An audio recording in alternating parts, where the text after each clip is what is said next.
ओम नमो भगवते वासुदेवाय। बृहस्पतिवार का दिन भगवान श्री विष्णु और देवगुरु बृहस्पति को समर्पित माना गया है। यह व्रत श्रद्धा, संयम और विश्वास का प्रतीक है। शास्त्रों में कहा गया है कि जो भी भक्त सच्चे मन से बृहस्पतिवार व्रत का पालन करता है, उसके जीवन में ज्ञान, धर्म, धन और सौभाग्य की सदैव वृद्धि होती है। इस पावन दिन पीले वस्त्र धारण कर पीले पुष्प, चने की दाल, गुड़ और केले का भोग अर्पित करने से भगवान विष्णु अति प्रसन्न होते हैं। बृहस्पतिवार व्रत विशेष रूप से वैवाहिक सुख, शांति, संतान प्राप्ति, आर्थिक उन्नति और ग्रह दोष शांति के लिए अत्यंत फलदायी माना गया है। आज की इस कथा में हम जानेंगे कि कैसे देवगुरु बृहस्पति की कृपा से निर्धनता दूर होती है, बिगड़े कार्य बनते हैं और जीवन में सुख समृद्धि का वास होता है। तो आइए श्रद्धा और विश्वास के साथ सुनते हैं बृहस्पति व्रत की पावन कथा और भगवान श्री विष्णु व देवगुरु बृहस्पति से आशीर्वाद प्राप्त करते हैं। प्रेम से बोलिए विष्णु भगवान की जय। आइए सर्वप्रथम जानते हैं कि आज का शुभ पंचांग क्या है। आज 19 फरवरी 2026 गुरुवार का दिन है। आज फाल्गुन मास के शुक्ल पक्ष की द्वितीया तिथि भी है और आज ही फुलेरा दूज का पर्व मनाया जाएगा, जो कि राधा कृष्ण को समर्पित है। तो आइए जानते हैं आज का सूर्योदय, सूर्यास्त, शुभ मुहूर्त और अशुभ मुहूर्त। आज सूर्योदय प्रातः 6:57 से और सायं 6:15 पर सूर्यास्त होगा। आज चंद्रोदय प्रातः 7:54, चंद्रास्त शाम 7:12 है। आज शुभ मुहूर्त में तीन ही है: अभिजीत मुहूर्त, विजय मुहूर्त और गोधूली मुहूर्त। अभिजीत मुहूर्त दोपहर 12:13 से 12:58 तक है। वहीं विजय मुहूर्त दोपहर 2:28 से 3:13 तक है। गोधूली मुहूर्त दोपहर 5:56 से 6:20 तक। राहु काल दोपहर 2 बजे से लेकर 3:25 तक। यमगंड सुबह 6:56 से 8:25 तक। बृहस्पतिवार के दिन सूर्योदय से पहले उठकर स्नान आदि से निवृत्त होकर भगवान बृहस्पति देव का स्मरण करते हुए व्रत का आरंभ करना चाहिए। एक चौकी पर साफ पीला वस्त्र बिछाकर उस पर बृहस्पति देव या श्री विष्णु भगवान की किसी भी प्रतिमा को स्थापित करनी चाहिए। फिर भगवान बृहस्पति देव को पीले रंग के पुष्प और पीले रंग की पूजा सामग्री अर्पित करनी चाहिए, क्योंकि बृहस्पति देव को पीला रंग विशेष रूप से अति प्रिय है। स्नान करने के बाद पीले रंग के वस्त्र धारण करने का भी एक विशेष महत्व बताया गया है। पीले रंग के पुष्प, केले और पीले चंदन से भगवान बृहस्पति देव की पूजा करने का विधान है।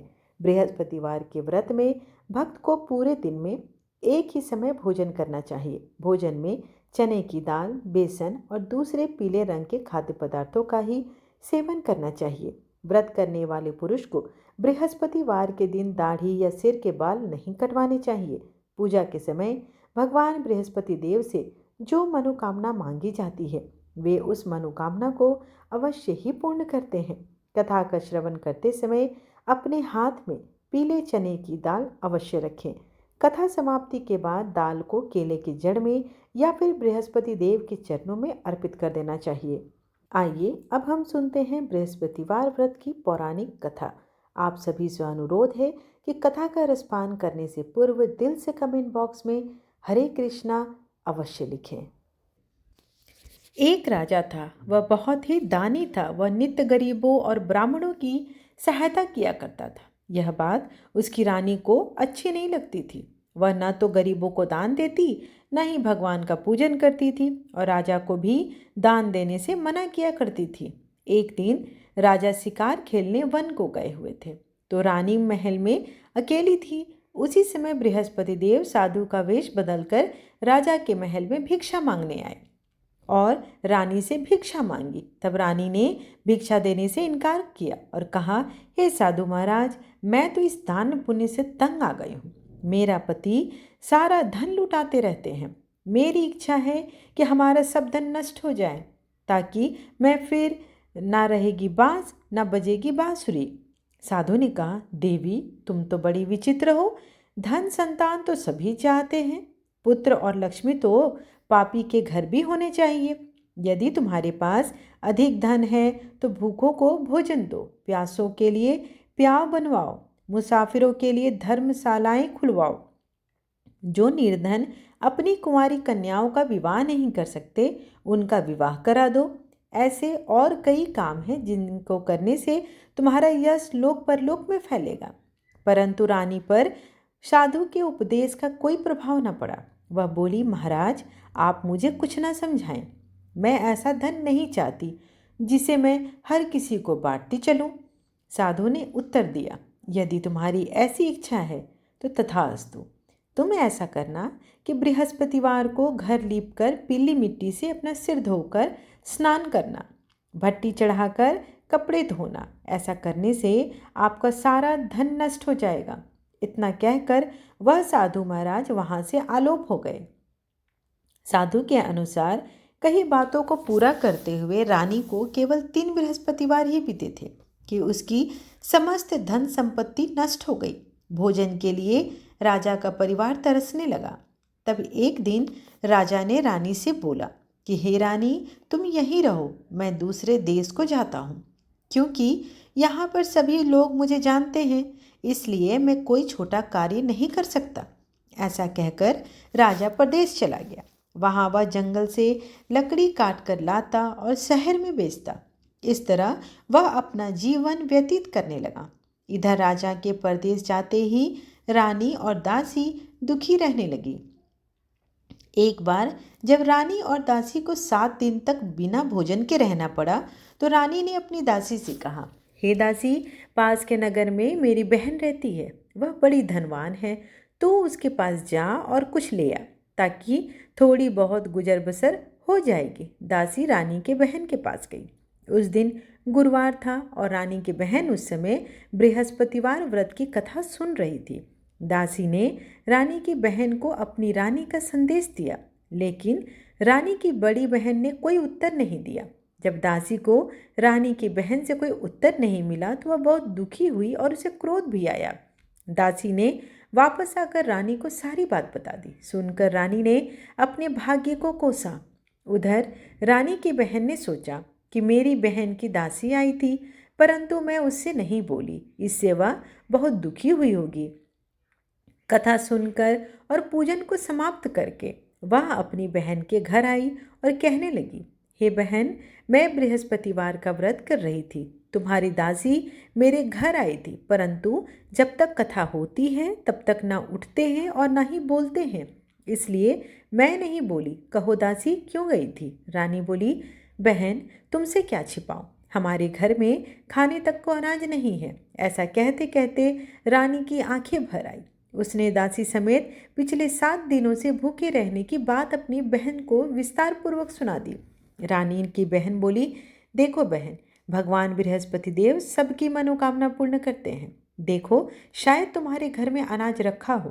पहले तो रानी को विश्वास नहीं हुआ, पर बहन की आग्रह करने पर उसने अपनी दासी को अंदर भेजा तो उसे सचमुच अनाज से भरा एक घड़ा मिल गया।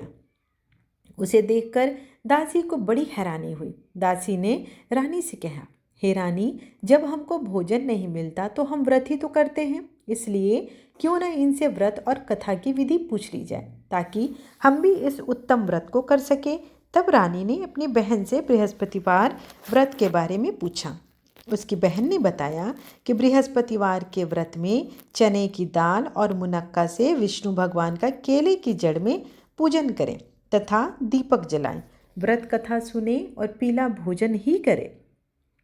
इससे बृहस्पति देव प्रसन्न होते हैं। और व्रत और पूजन विधि बताकर रानी अपने घर लौट आई। 7 दिन के बाद जब गुरुवार आया तो रानी और दासी ने व्रत रखा। गुड़साल में जाकर चना और गुड़ लेकर आई, फिर उससे केले की जड़ तथा विष्णु भगवान का पूजन किया। अब पीला भोजन कहाँ से लाएं?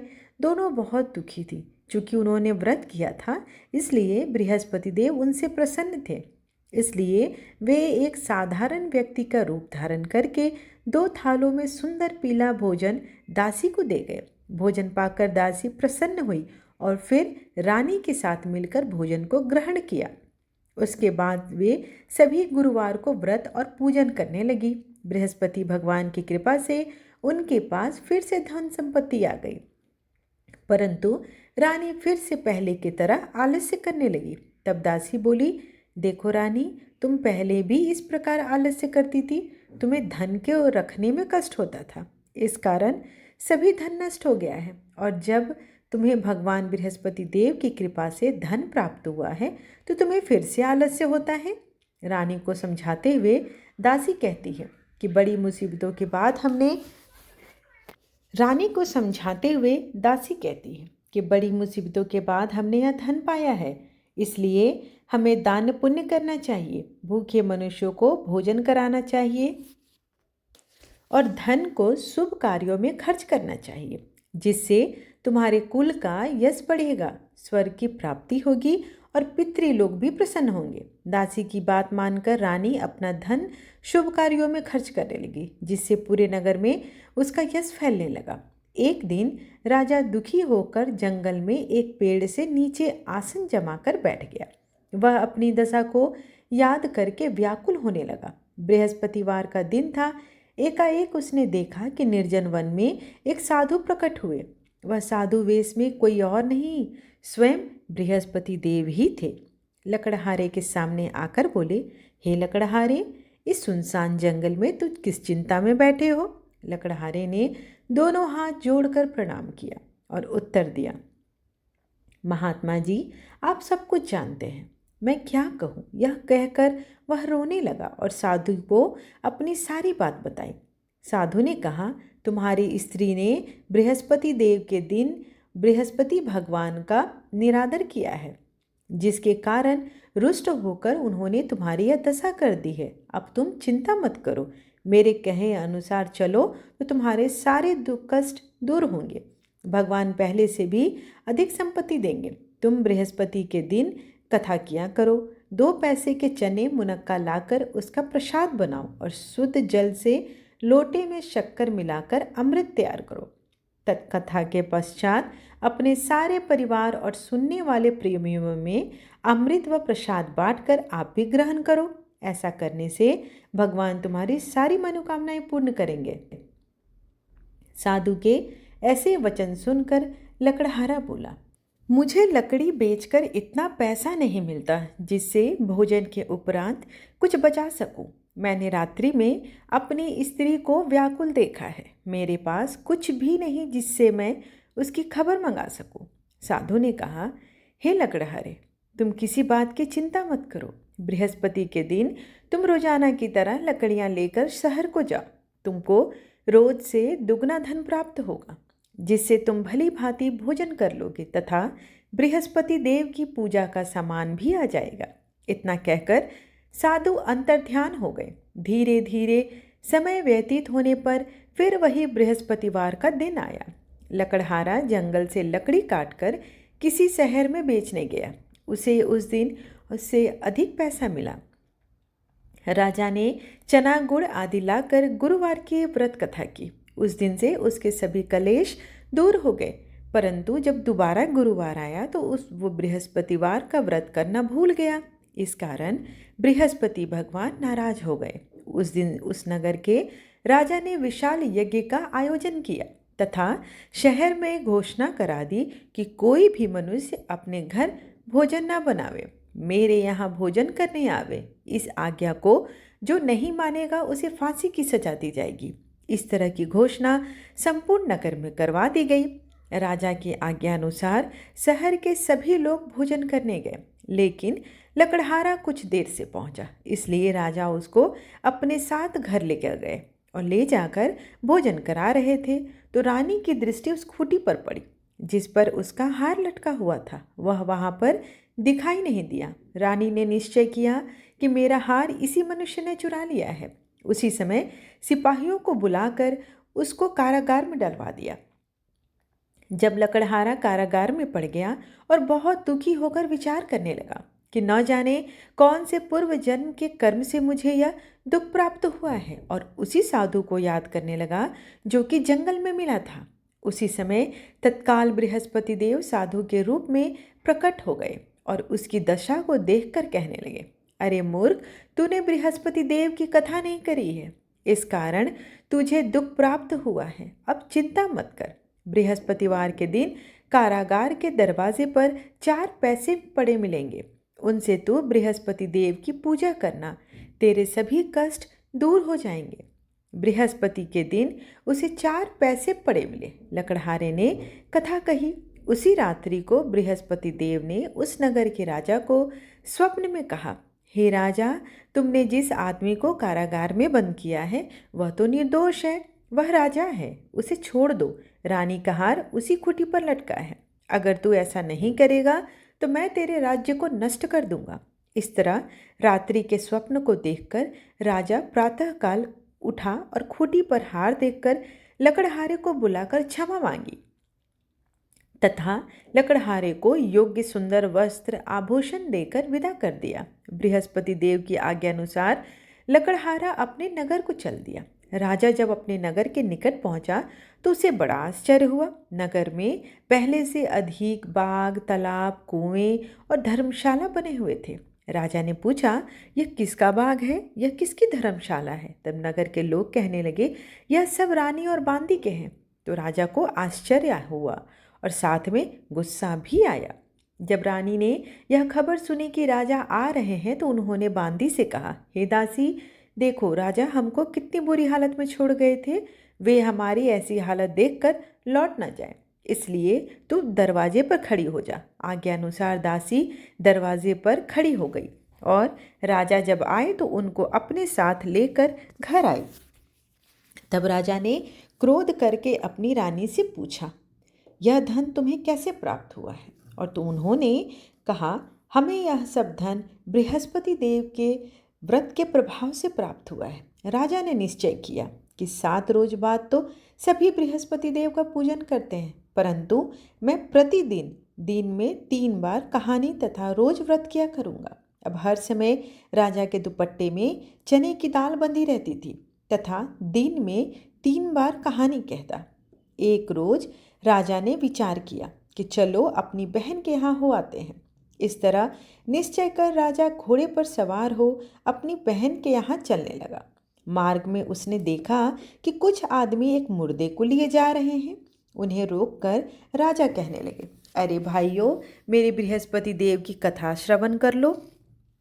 वे बोले, लो, हमारा आदमी मर गया और इनको कथा कहने की पड़ी है। परंतु कुछ आदमी बोले, अच्छा, कहो, हम तुम्हारी कथा भी सुनेंगे। राजा ने दाल निकाली और जब कथा आधी हुई थी कि मुर्दा हिलने लगा और जब कथा समाप्त हो गई तो राम राम करके मनुष्य उठ खड़ा हुआ।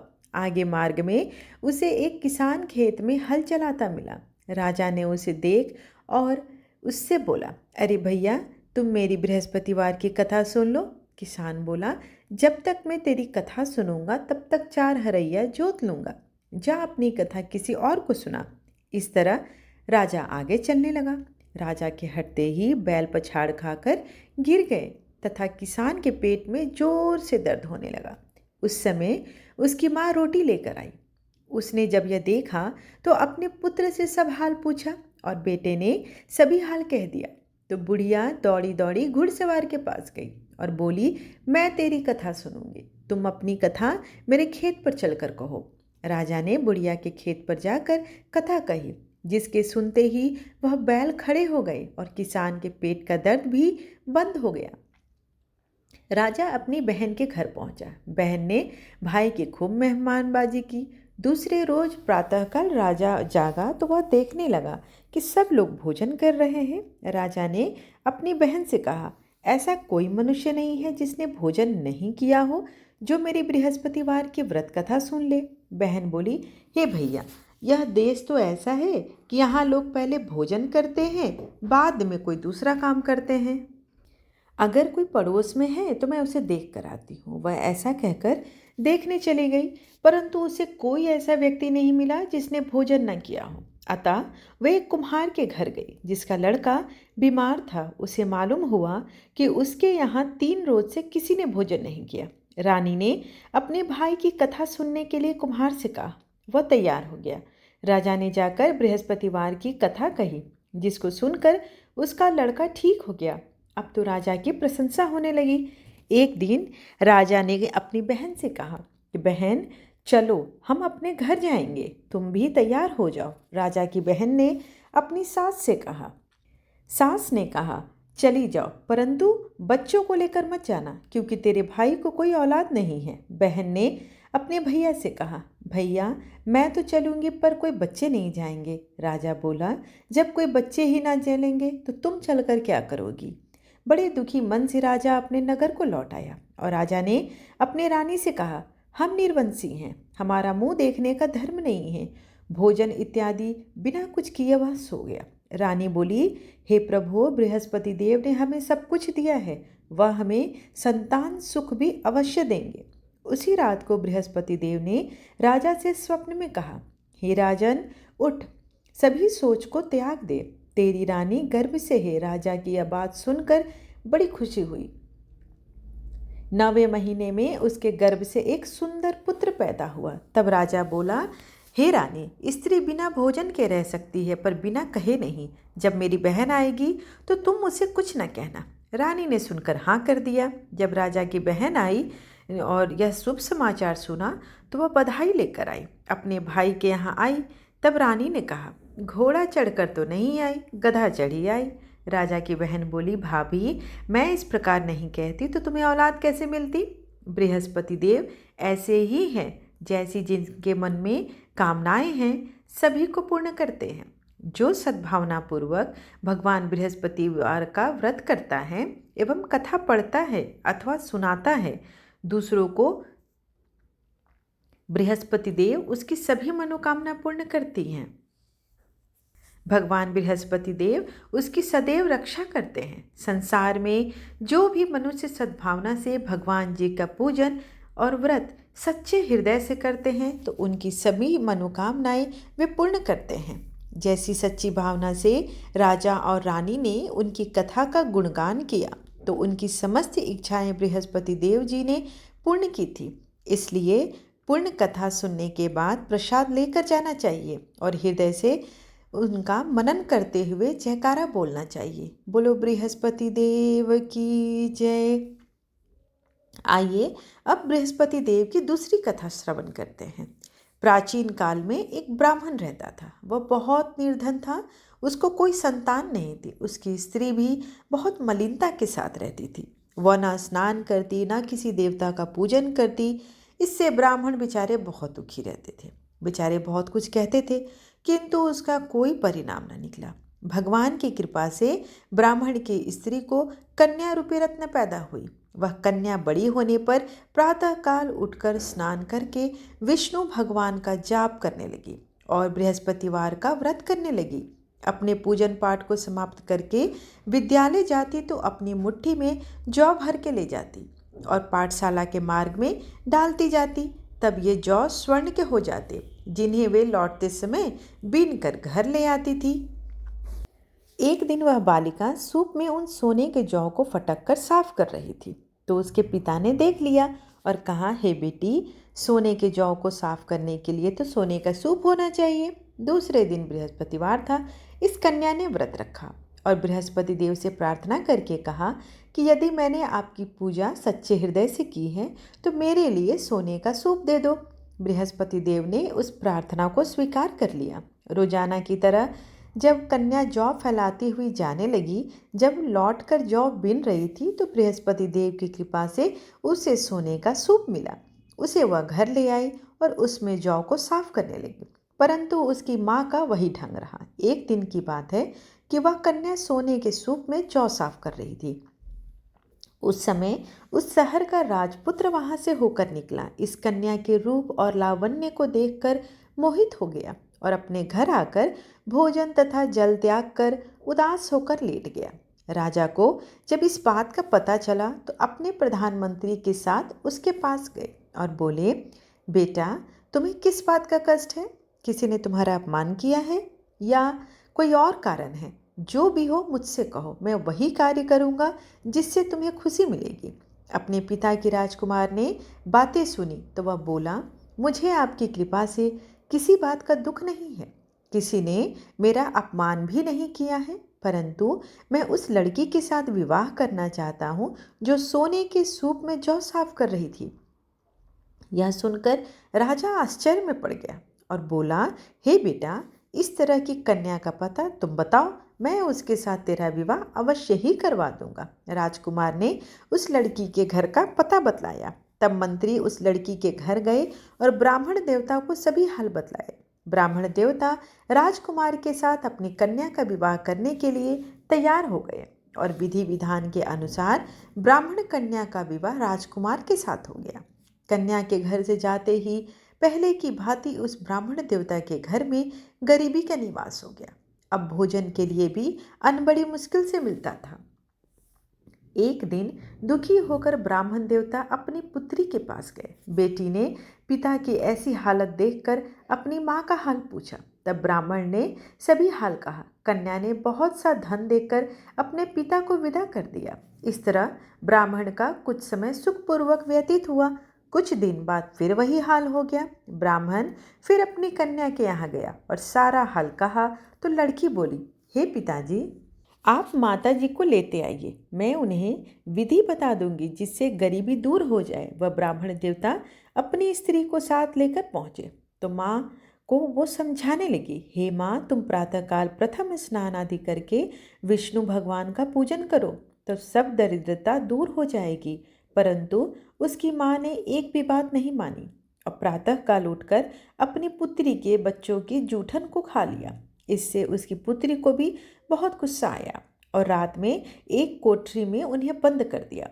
अपनी माँ को उसमें बंद कर दिया और सुबह प्रातःकाल उसे निकाला तथा स्नान आदि करा के पाठ करवाया तो उसकी माँ की बुद्धि ठीक हो गई। फिर प्रत्येक बृहस्पतिवार को वह व्रत करने लगी। इस व्रत के उत्तम प्रभाव से उसके माँ बाप बहुत धनीवान हो गए और पुत्रवान हो गए और बृहस्पति जी के प्रभाव से इस लोक के सुख को भोग कर स्वर्ग को प्राप्त हुए।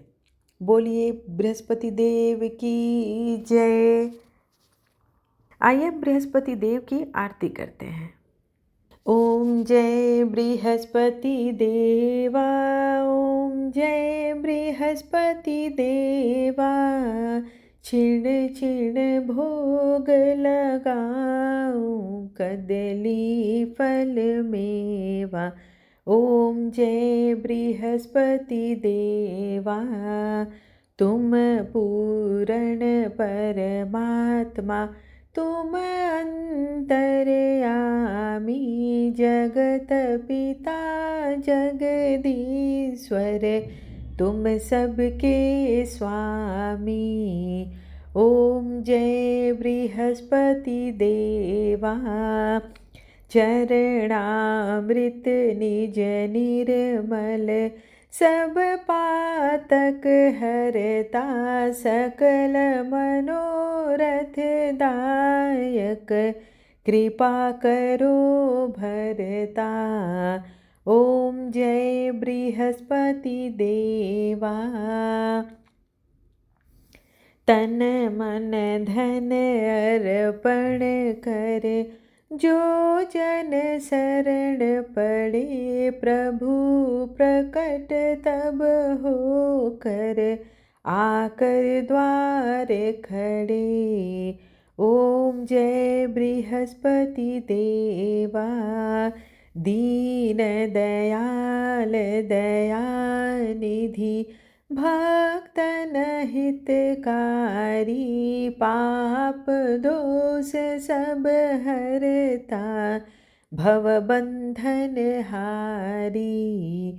ओम जय बृहस्पति देवा, सकल मनोरथ दायक, सब संशय टारी, विषय विकार मिटाओ, संतन सुखकारी। ओम जय बृहस्पति देवा, जो कोई आरती तेरी प्रेम सहित गावे, ज्येष्ठानंद आनंद कर, निश्चय फल पावे। ओम जय बृहस्पति देवा। सब बोलो विष्णु भगवान की जय, बोलो बृहस्पति देव की जय। देव गुरु बृहस्पति देव हमें सिखाते हैं कि धर्म का मार्ग ही जीवन का सही मार्ग है। गुरु का सम्मान ही सफलता की कुंजी है और ज्ञान का प्रयोग सेवा के लिए होना चाहिए। भक्ति का उद्देश्य मोक्ष होना चाहिए।